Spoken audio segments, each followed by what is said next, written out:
Okay, welcome back. Congratulations, those of you who've come back and didn't get waylaid by the scones. Weren't the scones fantastic? Well, I'm British, of course I love a scone. Okay, everybody's here. So thank you very much for coming back. This is a really exciting session. Part of what we all worry about in the WASH sector is scale. How do we go to scale? And we often sit around and talk to each other about how we'd go to scale. So we thought we'd kind of break that mold slightly today and listen to 3 people who've actually been running national programs at scale and listen to them talking to each other and see if they kind of make a bit more progress than the rest of us usually do. So we've got 2 panelists who are with us in solid flesh, if I can say so much, and one who is with us by video link. So I'd like to invite up to the stage Mr. Chreay, who's from the Department of Rural Healthcare in the Ministry of Rural Development in Cambodia. And he has a background in public administration, which I'm guessing is going to turn out to be quite important in the story. Come on through. Take any seat you like. And I'm going to also ask Rudy Prawiradinata, whose name I had to practice a lot, I'm sorry, who's the Deputy Minister for Regional Development in the Ministry for National Development Planning and BAPPENAS. Thanks so much, Rudy. And Rudy has a PhD in City and Regional Planning, which seems quite a useful thing to have. And then on the video screen, we have Parmaeshwaran Iwer, who's the Secretary in the Ministry of Drinking Water and Sanitation in the Government of India. Oh, Param, we can see you. Hi, Papa. Hi. Okay, so I'm going to walk over here and I've left, no, it's fine. It's absolutely fine. I'll just bring my notes so I know what I'm doing. Okay, so thank you very much to our panelists. Now, in your conference handbook, you did receive 3 program descriptions. So if you've had a little bit of a chance to read those, that's great. If you didn't have a chance to read them, that's terrible. And I did tell you to do it this morning. So if you were in my class now, I would call you out and shame you. But sadly, they don't let me do that at this conference. So you're going to get away with it. Lucky you.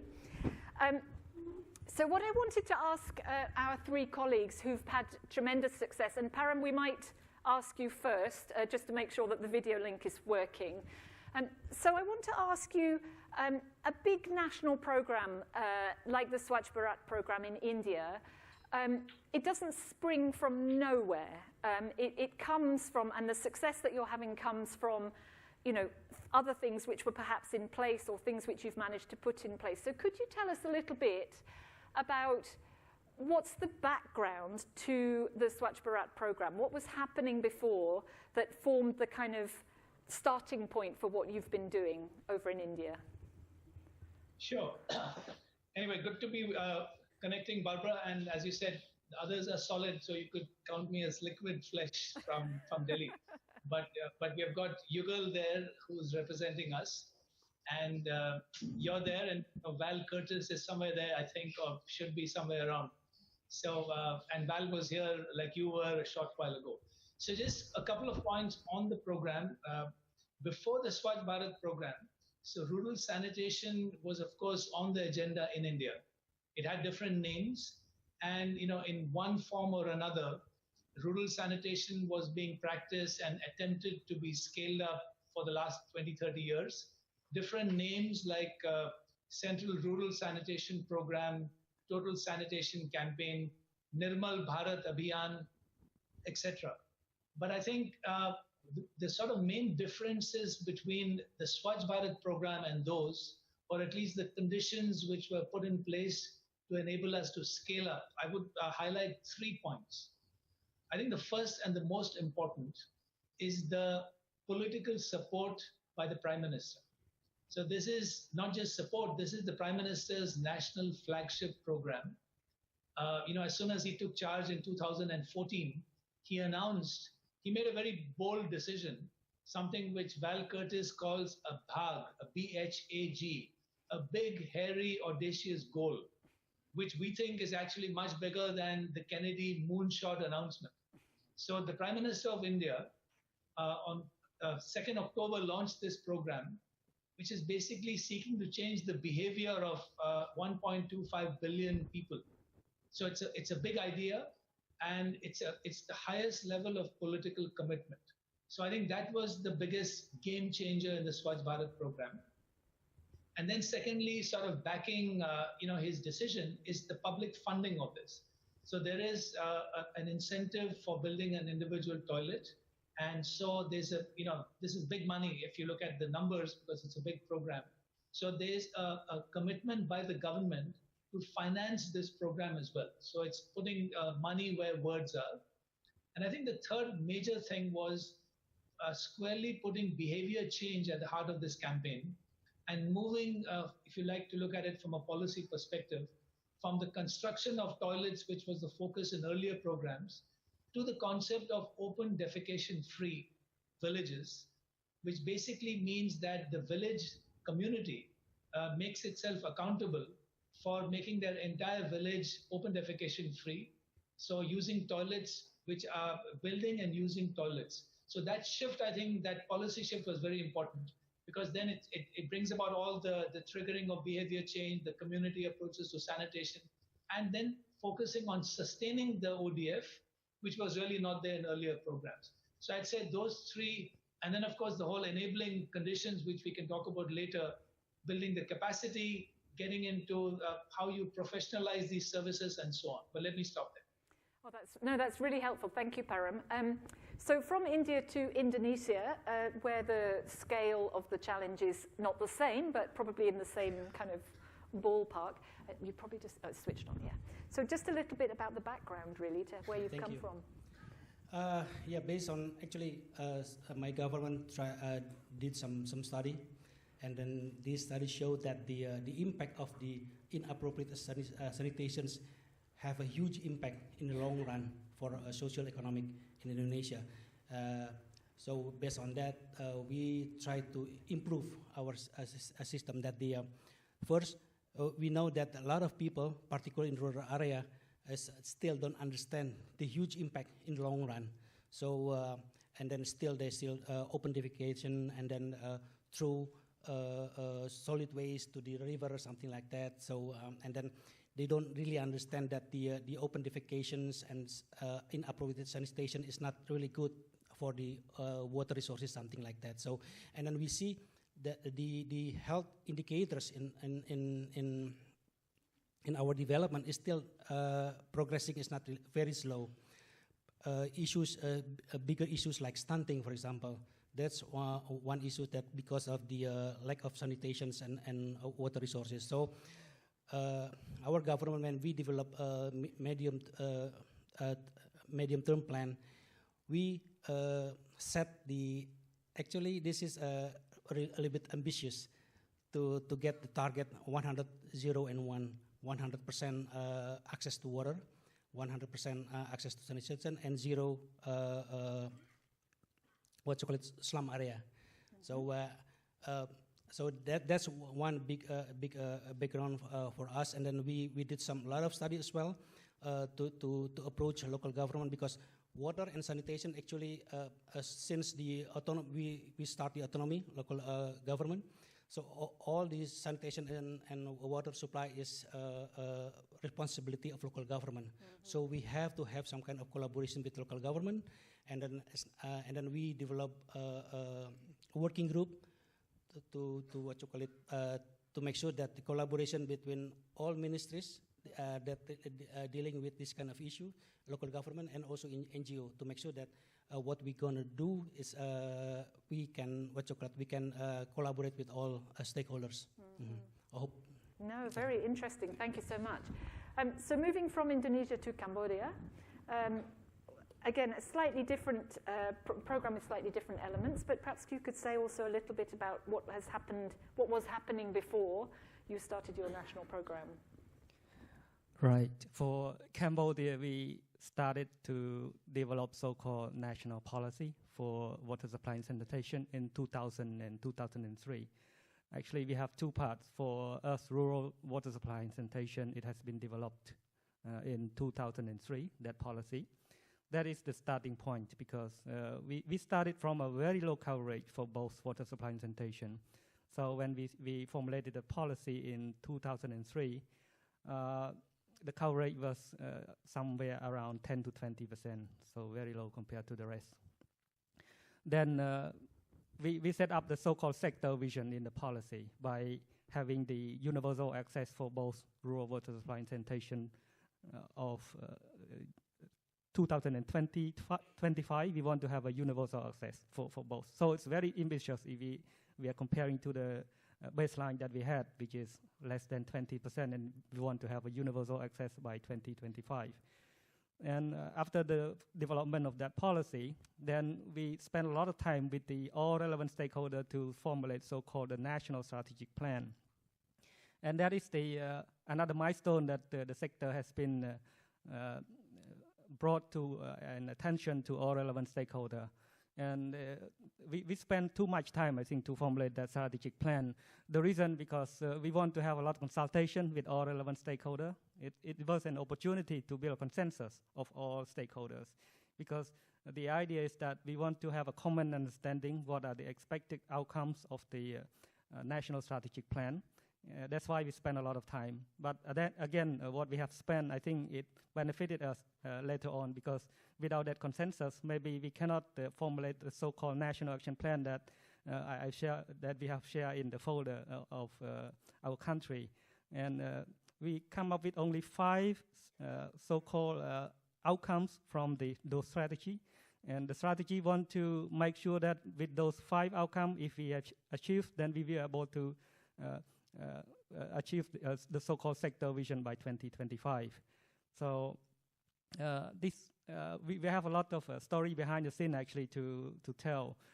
The strategy itself maybe it's just a paper, but the most important part of the strategy is to build a consensus along the way. And that is the movement that we have started. And again, when we formulate the so-called national action plan, we are more or less agree in principle already what should be the big priority for the sector. So it helped us a lot when we formulate that plan. And we targeted to have 60% coverage by 2018. And the good news is that now we have achieved that. I think we passed that target already. Excellent. Oh, that's great. Thank you. You hold on to that. Oh, you see, you get some appreciation for that. So, Param, all of you have talked about something that we might summarize as a strong signal from the top. As you said, Param, commitment from the Prime Minister and the embedding of the objectives into national policy. And you were just moving on there to talk about something which I think is a big challenge for a lot of countries, which is how do you translate that national vision down to the implementation level, and particularly in very decentralized countries. So, Param, I mean, for India, obviously, you know, I don't know how many staff are actually engaged in the endeavor, but I imagine it's a very large number. So, could you say a little bit about how you, in the ministry, what do you do to try and sort of transmit that excitement and that ambition and that drive downwards to your foot soldiers, if you like? And just to remind ourselves, putting it in context. So we had a coverage of about 38% when this program started in India. And today it's doubled, it's almost 80%. So, the Prime Minister set a very steep target of October 19. And I think we're well on track to achieving that, not just in terms of toilets, but in terms of usage. But the reason why that context is important is, we are a federal country, right? And so water and sanitation are provincial subjects or state subjects. And therefore the central government, our role is really policy framework, some financial assistance, technical assistance. But on the ground, it is the state, the provincial governments, the districts, the villages which actually implement. So as Barbara has rightly posed, how do we get that entire machinery at the grassroots level up and running? How do you motivate them? How do you incentivize them? So a couple of things which we have been trying to do, and most of this is working. So essentially, there is a national framework. Now, the way India works is we have got about 700 districts. Each district is headed by a district collector or a district magistrate. And that's the basic unit of administration in a state. So what we understood very early, that we have this formula in India, which I keep repeating, which it typically is the formula which works, which is PM, CM, DM. That's Prime Minister, PM, chief minister of a state, CM, and the district magistrate, DM. And this is, if you have them all aligned, that makes a huge difference in terms of implementation on the ground. So that's a sort of backbone of the effort we are making. Now, if you come right down to the grassroots level, so today in India, there are about 650,000 villages in India. Today, about 30,000 villages have become open defecation free. At the village level, we realize it's very important to have a grassroots motivator, a trained grassroots motivator, whom we have called Swachagrahi. Swachh means clean. This is a volunteer who cleans, but actually they get an incentive. The training of these motivators is key. So there's an army, the foot soldiers. There are about today, actually it's not three, there are over 400,000 foot soldiers in India, in different parts of India. And the idea is to ultimately get to 650,000 to have one foot soldier in each. So this is at the heart of the whole interpersonal communication behavior change movement in India. You have a trained motivator in whatever you call it, whether it's CLTS or community approaches to sanitation. They go through this training, then there's a refresher course. They're the people who go face-to-face in villages and trigger behavior change. So that is the sort of key element which actually pushes behavior change at the grassroots level. And then you've got the collectors, of course, the district collectors, who are the people who make this happen in their districts. How do we motivate them?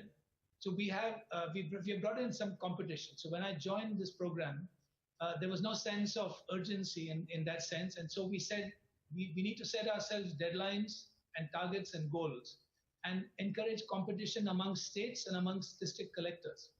So we have an online program called Darpan, which essentially monitors the progress of each district in India on a number of parameters, whether it's on sustainability or program or on transparency.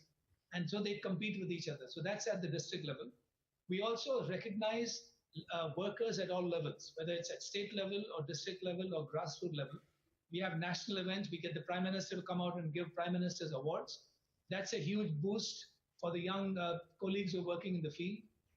And then we also do IEC at the national level, where we bring in, typically we'll bring in Bollywood stars. We've got Amitabh Bachchan doing a program called Darwaza Band for us, which means shut the door on open defecation. So that's IEC, and Val Curtis and Barbara can tell you all about that. But that's all tailored for states. So recognition to workers, competition amongst collectors, and I think most importantly, it's about being in frequent contact with them. So from the Government of India, through technology, we do virtual classrooms. We are in touch with the state government on a daily basis to make sure that the sense of urgency is maintained, the sense of excitement is maintained. We also make field visits. I myself have made over 110 visits to states in the last 2 years. So it's all about connecting with the states, motivating them at different levels, and then working at grassroots level, at district level, at state level, and the national oversight and technical assistance continues. So that gives you a sense of how we are trying to drive this program, but you can get more details from Yugal, Barbara, and Val. Yeah, so Yugal, we're going to put Yugal on the spot at the very end of the session, so everybody will know who he is, and then he's going to be inundated with questions, I'm sure. So, I mean, that's obviously a very intensive program. It sounds, like a lot of very proactive work that is really about communication down through the levels. So how would that compare in, for example, Indonesia, in your experience? Thank you. So once we set the target, it's a very ambitious target. So we disseminate this strategy to local government. As I mentioned to you earlier, that the sanitation and water actually responsibility of local government. So but also part of the central government. So we disseminate to all local government. So we in Indonesia, each of the ministries have a regular meeting with the local government. So in every meeting, we try to involve them, to inform them that this is the target. And besides, once we set the medium-term plan, it's supposed to be followed by all local government medium-term plan as well. So what we did is actually we try to make sure that that Indonesia is very huge. So the variety of the capacity of local government also the community from the west side to the eastern side is very huge, the variety. So we set the different strategy as well, different program for each one program that focusing on the community empowerment, and the other program try to encourage local government. So with this kind of strategy, actually, in the last 2 years, the improvement is significant as well. I forgot to mention in the beginning that I think in 2015 the coverage of the water supply is only, I think, about 60 or 70%. And then for sanitation, it's even lower. I think 50% or something. Now it's getting better. I think it's almost matched the MDG's target. So we developed different programs. What we did is not only to the local government, also to the parliament, local parliament, because at the end, the parliament will decide the allocation of a budget for each local government. So we try to disseminate this program, the issues to local government, to the parliament and the community, and then we have different strategy. One, we have a program that dealing with the community-based and water supply and water and sanitation community-based. So that's we focusing on the improving the knowledge and behavior of the community. That's the sanitation is very important, appropriate sanitation, I mean, and water supply. And then we also set a different program that focusing on local government to encourage them to invest more in sanitation and water. We call it water hibah and sanitation hibah. That's called, or mean grant to local government. But they have to invest first with the local water supply enterprises, something like that. Once they develop the program, the project, and then we reimburse the fund to the local government, something like that. So we have different strategy to make sure that the all local government, particularly with the lower the achievement of the target. So we try to push them with the more incentive, something like that, and then we also try to find some innovative financing to for the sanitation and water supply, because the needs to achieve that goal is huge. Yeah. I think, if I'm not mistaken, it's about $17 billion if we want to achieve that goal. Yeah. So we have to try to find some other resources, not only from government budget, but also from private sector, for example. Thank you. No, that's really helpful. I'm going to come back to both of you in a minute, but before I do that, just to go to Cambodia and really ask the same question. You know, having committed, and you did mention in your first commentary that the process of developing the plan was very much part of building that commitment, if you like, at all levels. So could you reflect a little bit on how successful has that been, and how can you tell if that kind of buy-in is successful at the local level? Yeah, to enable everybody to work together more effectively, we established several mechanisms. First of all, at the national level, we formulate so-called TWG, Technical Working Group. It sounds technical, but it's not actually. That is the highest coordination mechanism between government agencies, institutions, as well as the representative of development partners and NGO, civil society, and so on. So that mechanism is enable us to talk about policy, about the strategy, formulation of the new guidelines, setting up the target, and so on.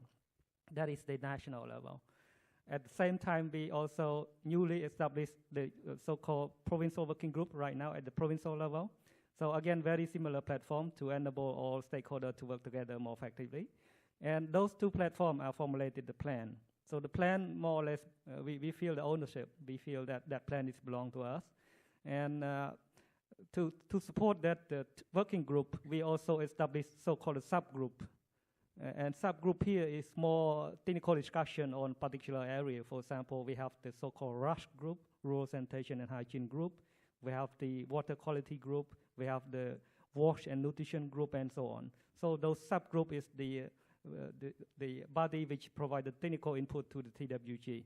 And from our experience, I think those two platforms are supporting us very much, which enable us to work together more effectively. And informally, we also have the so-called monthly WhatsApp meeting, which we encourage all WhatsApp family, we call it, to join. Every first Tuesday of the month, we meet, and then we discuss on any particular topic or issue. And if anybody want to share, want to discuss anything, then that is the platform. And every first Tuesday of the month, we meet. And we have organized such kind of meeting more than 20 years. Wow. So it's quite a long history. Yeah. And again, now we are trying to encourage more subnational level to create such kind of platform or mechanism so that we can have opportunity to discuss. And again, we are in the process of reviewing the achievement of the National Action Plan Phase 1, which we share with you in the profile. And we are going to develop the Phase 2 plan, which is 2019 to 2025. And the aim is to have 100% access by 2025. It's quite ambitious because we are 5 years ahead of SDG, of course, but we are talking about improved basic access, not yet talking about safely managed. And again, talking about safely managed, this is new thing for us. We need to start to develop a lot of guidelines because, for example, fecal sludge management is something new for us. Before we are talking about basic access, just talking about having more basic access to the sanitation, but now new issue emerged because we have more coverage than fecal sludge management, and other guidelines need to be developed as well. Yeah. Excellent. Can I say, you know, sanitation people are amazing. They're the only people who can smile that broadly when they say, oh, do you know what? The job just got 3 times harder. I find that so encouraging.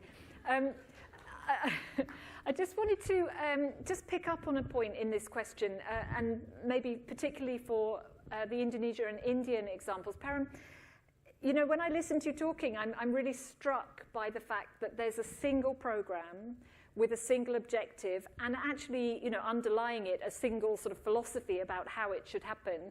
But as you said, you're an extremely decentralized country, so in reality, or in legalistic terms, it's the state government and the district magistrate who really get to decide what happens. So how do you balance that kind of unity of purpose with freedom of action, if you like, at the local level? What's your experience of that? That's a great question. And, you know, we like to use the phrase unity in diversity in India. I think there's unity of purpose coming, you know, straight from the Prime Minister. So it's a big idea, it's a big ask. And if you just look at the numbers, 550 million people were defecating in the open when this program started 3.5 years ago. That number is down to 250 million. So 300 million people have been taken out of open defecation in the last 3 years. Now, but as you said, we are a federal country. There's unity of purpose, but there's diversity on the ground. One of the things which we have been trying to encourage, you know, and it's coming straight from the Prime Minister, is how to convert this into a people's movement. And a people's movement in Hindi is called Jan Andolan. And that has to translate into local action in every state, in every district, in every gram panchayat, in every village. So how do you get these diverse set of stakeholders together with a common purpose, as you put it? And I think 3 or 4 things we have done, because you need to build capacity all the way down, but then sort of think global but act local, as you said. So if you look at the grassroots level, 2 key stakeholders are women and school children. And every state now is now doing it a little bit their own way, as long as they're focusing on behavior change and making villages open defecation free. So there's a big movement going on sanitation and school kids, getting school kids not just to have safe sanitation and water in schools, but act as ambassadors in their villages. And there was a huge competition for painting for primary school kids. We had big numbers on this. We had, you know, in 20 million, 30 million kids participated, and all of them did it slightly differently. So there's that flexibility. Women are leading this program in India, you know, whether it's at the grassroots level or at the collector level. And in fact, March 8th is going to be another big event to celebrate the role of women champions. So at every level, there is a local grassroots motivator. There's a block coordinator focusing on Swachh Bharat, again, doing it differently in different states. For example, the state of Jharkhand, which is a predominantly tribal-dominated state in northern India, they had women's self-help groups who constructed 150,000 toilets in 25 days. And the Prime Minister spoke about this recently. So they left it to the women self-help groups. Tamil Nadu also uses self-help groups, basically women. Then we have got Preraks. This is a very important innovation which has been brought in. The Tata Trust, which is a major philanthropic foundation in India, has provided young professionals. So we have got 400 young professionals, one for each district. And basically they are working locally to drive the program to support the collector. So the collector has now got eyes and ears through these professional who are doing it for a year to get the experience, to contribute to a national program. And then what we do is to make sure there is uniformity overall in terms of policy. We do video conferences, we do virtual classrooms, we make sure that the training has the same common principles, but we allow full flexibility. Then we do different languages. So we try to come up with toolkits in different languages. So we try to cater to the diversity to encourage local innovation, local leaders, involve the politicians. At the same time, there's unity of purpose and of policy frame. No, that's super helpful. Thank you. I saw you nodding when Param mentioned the people's movement idea. So would you like to say something on that subject? Yeah, actually, I think we have the same strategy. As you mentioned, unity and diversity. We have one target to make sure that we have 100% access to water and sanitations. But the variety of the local government and communities are very huge. So we have a movement. Each ministries in Indonesia have a different strategy. For Ministry of Health, we have a movement, we call it health community movement, something like that. So through educations, through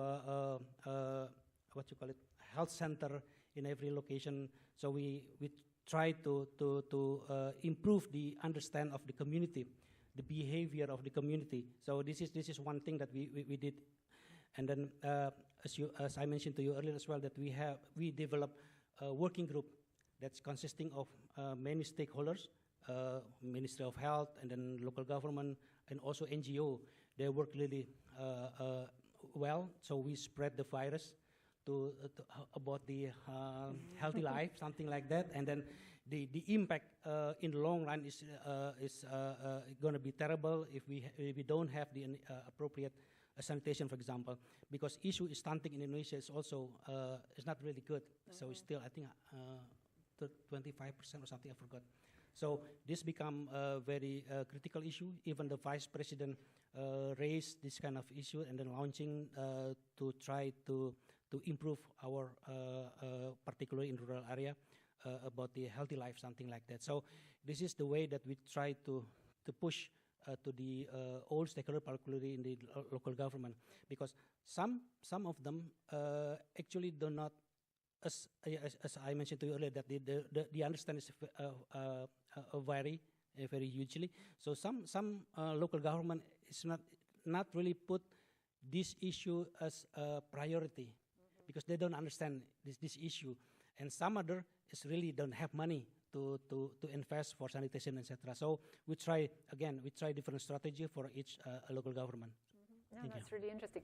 So I want to pick up on a point that several of you have made. I mean, this idea of a sort of diverse approach at the local level suggests to me that one thing you need at the local level are professionals or government servants, however we want to describe them, sanitation people, who have the kind of professional confidence to make those kinds of judgments. And human resources is a perpetual problem. It's something we talk about a lot. Do we have capacity?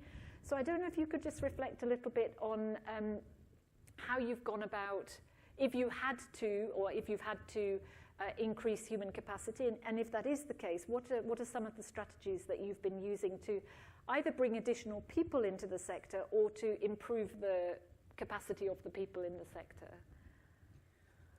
It is our top priority right now because, again, after the so-called advocacy, because we have done so-called advocacy activity, especially to the subnational level to address the behavior change. We want to start from the local government.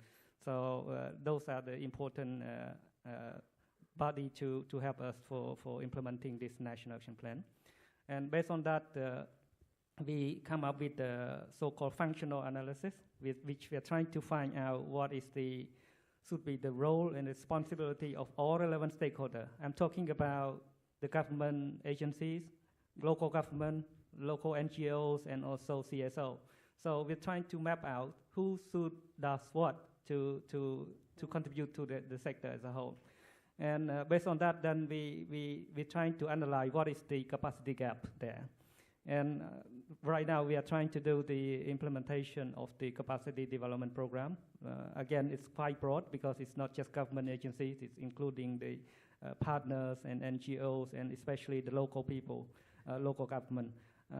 And it is a huge program, actually. And to be able to do it successfully, we need to have a lot of discussion with all relevant stakeholders. And we are in the process right now, but again, this is a top priority because we strongly believe that if those local authorities are acting, have the feeling of ownership and taking lead, we have a huge impact of the sector. So again, we are in the process actually, and this is our top priority for the so-called National Action Plan Phase 2. Oh, interesting. How would you reflect on that in Indonesia? Have you had a similar strategy? How's it going? Yeah, actually, again, we also got support from development partners to raise this issue. So let me see the okay. Yeah, basically, what we did in terms of the try to make everyone on the same table. Yeah. That again we try to.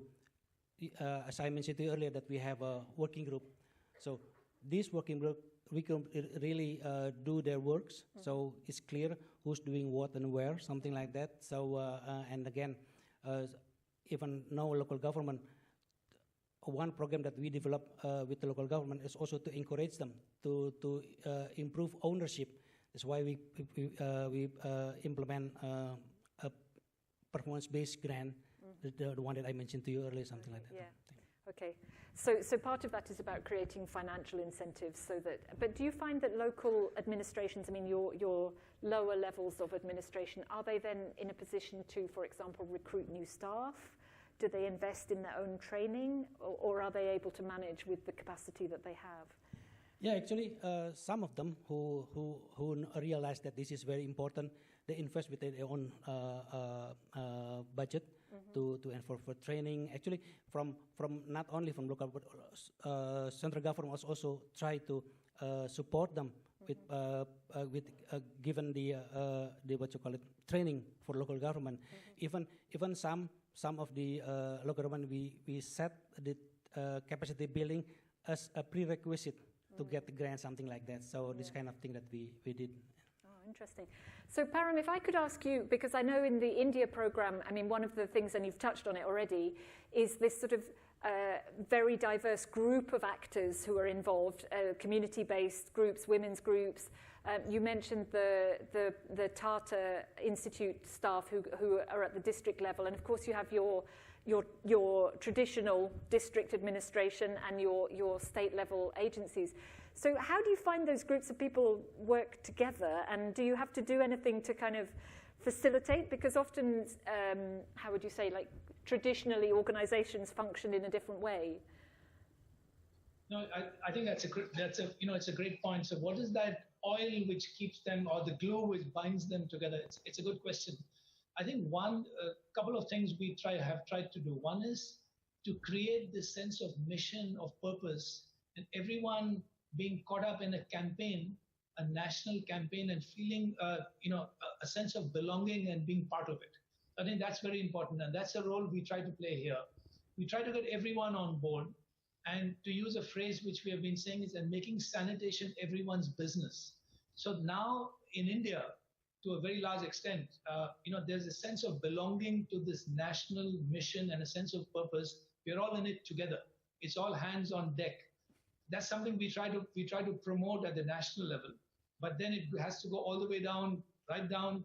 So we're all Team Swachh Bharat, and whether it's a Swachhagrahi, a grassroots motivator, or a block coordinator, or a local member of legislative assembly, there's a sense now that we're all in this together.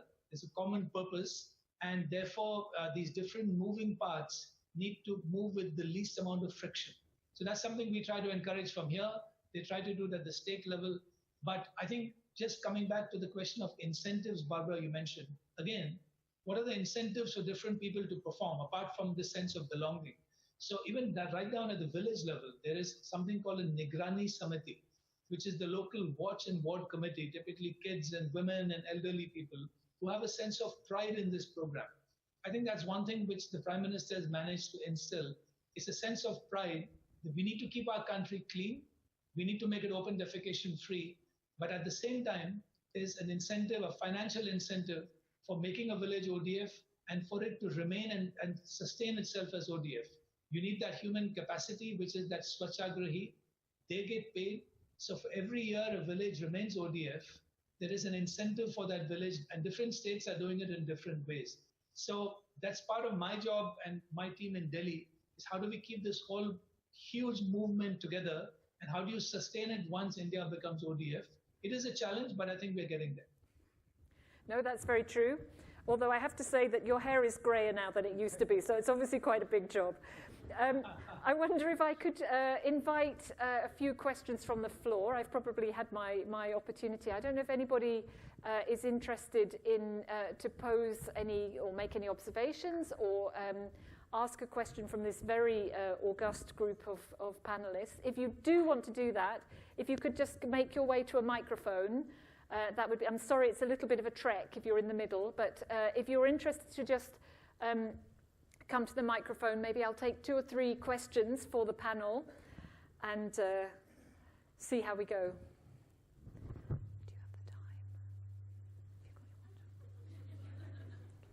Yep. I had a question about monitoring and evaluation. These are huge targets, a big success. But I know, especially when you talk about kind of financial incentives linked to ODF status, sometimes that creates maybe a motivation to slightly exaggerate or inflate.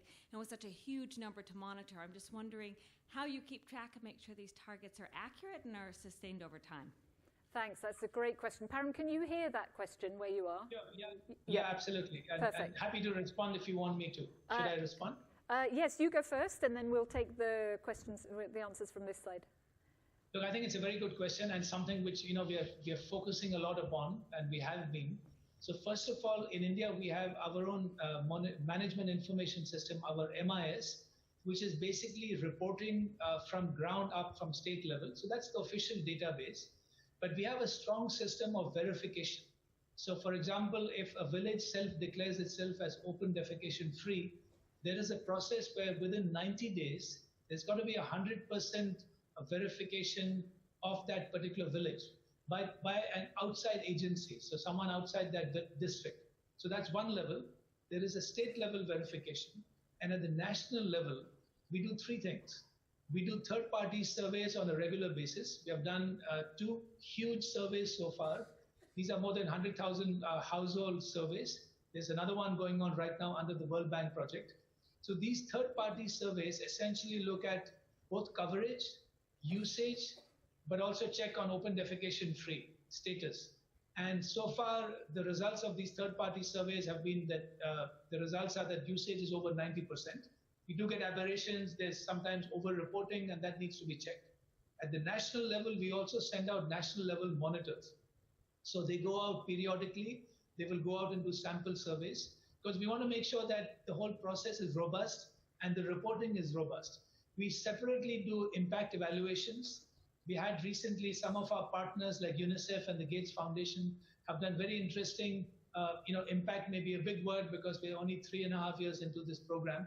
But even if you look at intermediate outcomes, UNICEF did a study which found that in an ODF village, there is a saving of as much as 50,000 rupees. That's about $900 per household per year in an ODF village on account of avoided health costs, time savings, real estate property, increasing. And Gates did a health impact study for us, which showed that the incidence of diarrhea, of stunting, or wasting in ODF districts is much less than non-ODF. So we have got a fairly robust monitoring and evaluation system. Of course, it needs to get better, but we will continue to do this well past the ODF stage to make sure that that is sustained. Excellent. No, that's really helpful. How about let's go to Cambodia for a change. Let's go in the other order.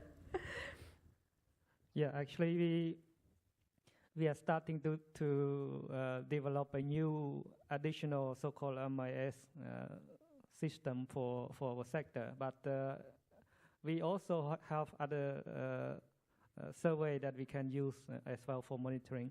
We have so-called CSES, Cambodia Socio-Economic Survey, which is done regularly every year, but they plan to do it by annual from next year. And we also have the DHS, Demographic Health Survey.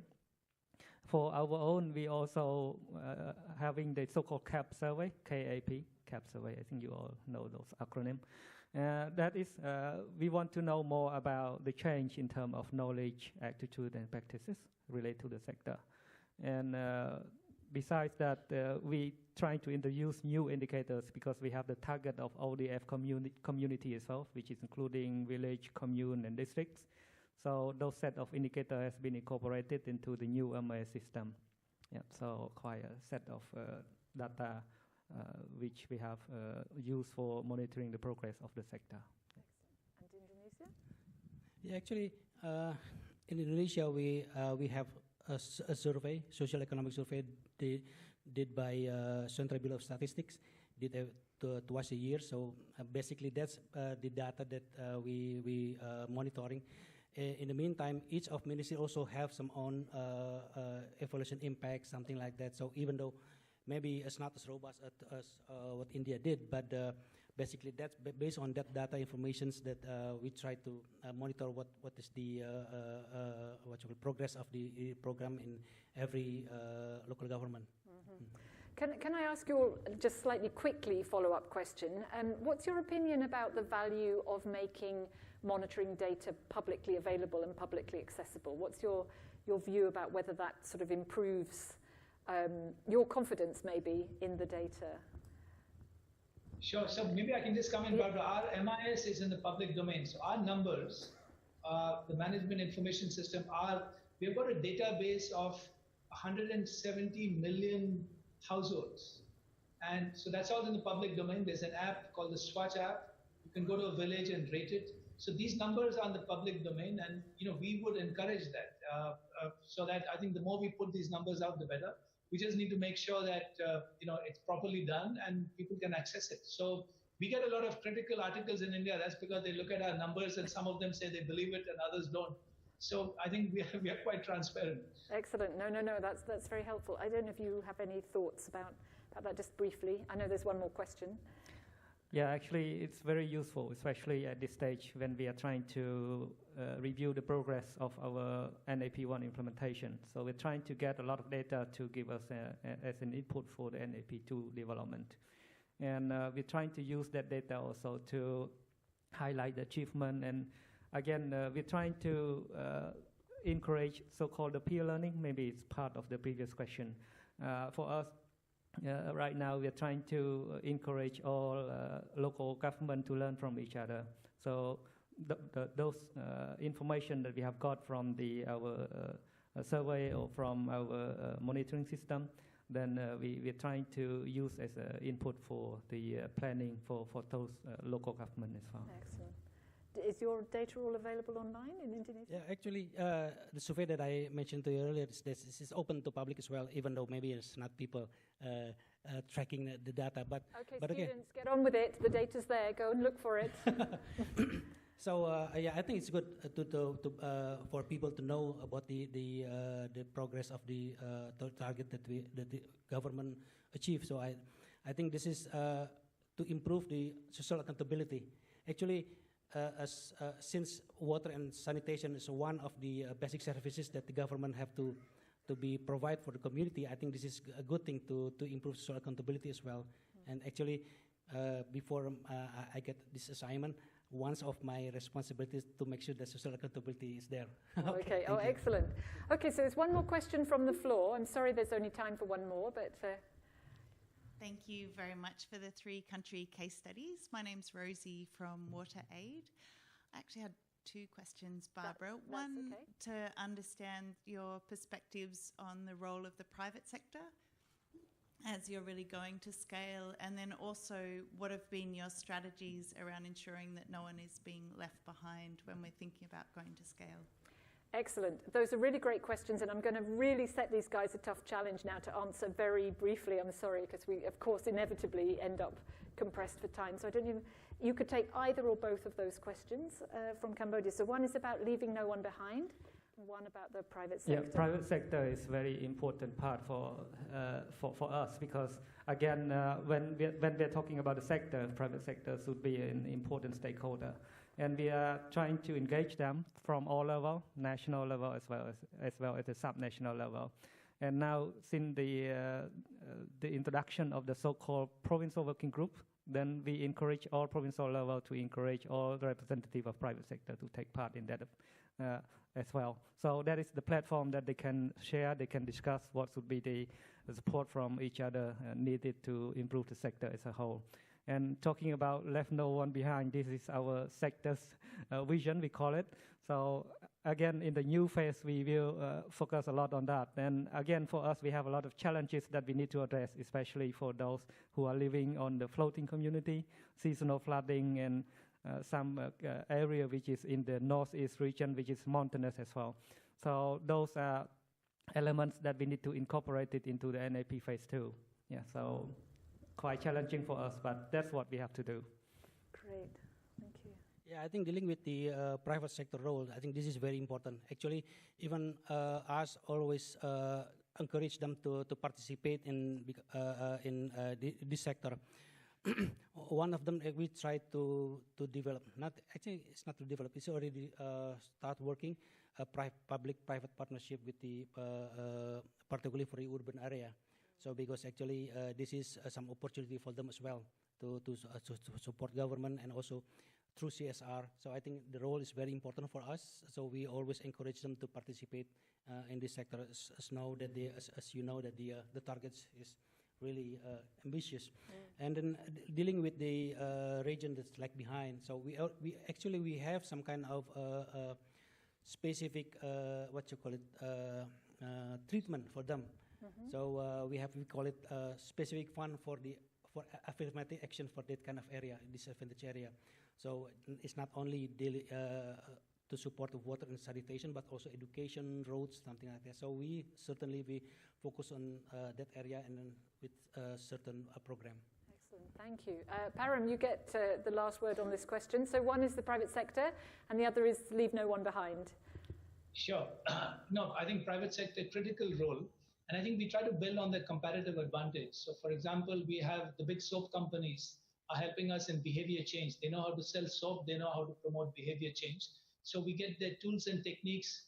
There's the India Sanitation Coalition, which is a consortium of over 200-300 private sector companies, each of which is supporting us in different aspects of sanitation.